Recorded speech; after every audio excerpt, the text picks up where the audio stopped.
The kingdom of Glimmerdeep had always been a haven of bioluminescent coral and whispering seagrass. Lyra, its youngest mermaid princess, was known for her curiosity, often drifting to the forbidden border, the edge, where the warm currents of their world met the strange, chilling flows from the human realm above. One day, a new taste fouled the water. It was metallic, acrid, and carried a strange, invisible energy that made her scales tingle unpleasantly from the surface far above. A plume of milky white discharge billowed from the grate. Humming monolith humans called the Thermalis reactor. Lyra, too close, felt the pulse of it wash over her, a searing pain, not of heat, but of wrongness. Shot through her veins, she fled home, her tail feeling heavy and strange. The change was not immediate, but it was monstrous, over a single, feverish sleep cycle. Lyra transformed, she grew, her graceful form expanding until she towered over the palace spires. Her beautiful silver tail fractured, the fins splitting into 3 powerful,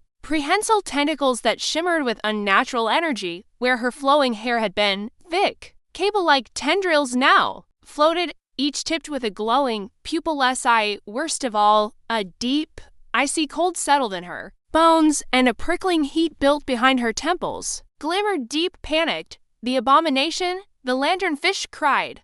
A curse from the edge, declared the elder Tritons. Her own family recoiled in terror. The once beloved princess was now a gargantuan. Horror, her very presence chilling the water, banished.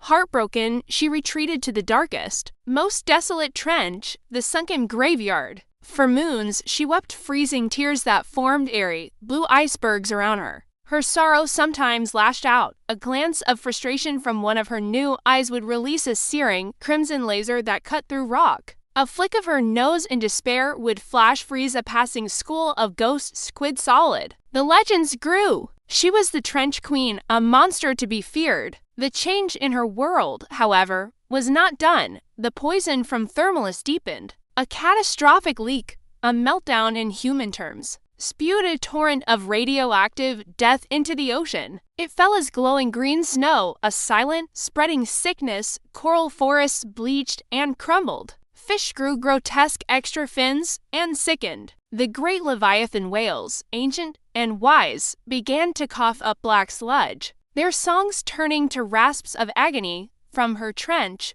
Lyra felt it all. The dying vibrations of the sea. Her new, monstrous body was somehow tuned to the poison. She could feel the pulse of the radiation like a sickly heartbeat. The fear of her people was a small pain compared to this great, drowning sorrow of her home. The epicenter of the poison was a canyon now flooded with glowing waste, directly under the reactor. As the desperate, dying creatures of the abyss fled past her trench, something in Lyra hardened. Not with ice, but with resolve, she emerged. She was a colossal silhouette against the dying glow of the deep, her tentacles writhing, her hair eyes blazing. The underworld creatures cowered, expecting annihilation. But Lyra moved past them. Toward the poisonous canyon, a swarm of mutated, aggressive hagfish driven mad by the radiation. Attacked, Lyra didn't flinch. A twitch of her nose, and a wide cone of absolute cold flashed forward. Freezing the swarm into a silent, suspended sculpture, she gently moved the frozen block aside. At the mouth of the toxic canyon, the current swirled with deadly particles. Lyra dove into its heart, one of her hair eyes targeted. A tumbling reactor core fragment glowing with lethal intensity. A focused, precise laser beam shot forth, not to destroy, but to cauterize, searing the fragment into an inert, glassy slag. But the current itself was the carrier. Drawing on a power she didn't know she had, Lyra began to swim. Not just swim, but spin. Her massive body became a vortex. Her 3 powerful tentacles and her mighty tail fused into a single, devastating turbine. She created a colossal underwater cyclone, a controlled maelstrom that sucked all the glowing poison, the particulate death, into its center. With a monumental effort and a cry that shook the seabed, she directed the entire toxic whirlpool upward, away from the fragile ocean floor, and sealed it in a massive, self-sustaining ice prison with a final, mighty nasal twitch. Exhausted, she floated, the water around her clear for the first time in moons, tentatively. A brave little octopus, its color returning from a sickly gray, approached.